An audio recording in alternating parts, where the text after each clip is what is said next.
time of year for another Hanyu Yuzuru show.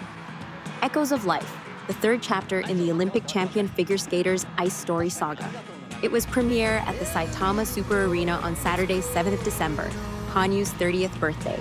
As with the first two episodes, prologue at a sold-out Tokyo Dome in 2022, and last year's gaming-inspired follow-up, Re-Og Prey, Hanyu is scheduled to perform alone.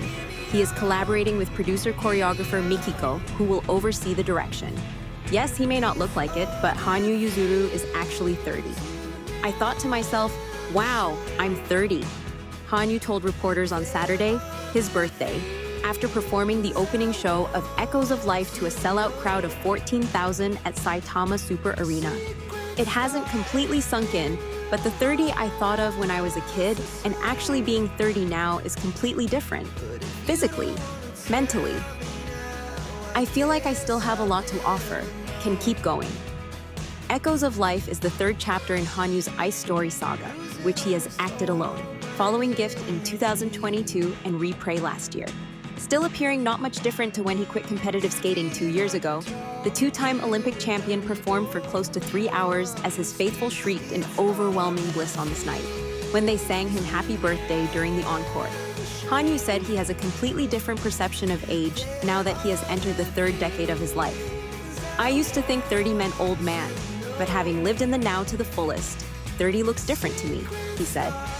I always thought there'd be regression at this age as a figure skater, but if you look at baseball or football, 30 is when you start putting it all together. The experience, the technique. This is where you start to hone the craft. I want to hold on to hope for my future and seize the opportunities that come along. Saturday's installment was markedly different from the first two shows in that Hanyu increased his time on the main screen, in cinema-like form perhaps cognizant of the global audience. Hanyu quickly shut the door on a future acting career. He looked impressive, contrary to his self-appraisal, but seemed fulfilled that he was finally able to scratch a lifelong itch on the theme of life itself, one he chased at Waseda University.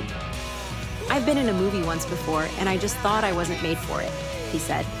I don't have much desire to be in the movies, but portraying Nova, the main character, felt seamless. It's my story, and I felt compelled to act the character myself. I've thought about bioethics since I was little, and it's something I pursued at university. I always found the philosophy behind life fascinating.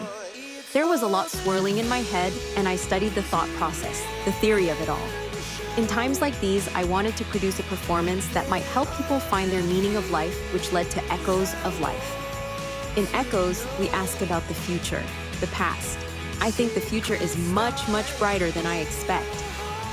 Echoes of Life runs through February. The show moves to Hiroshima next month before wrapping in Chiba.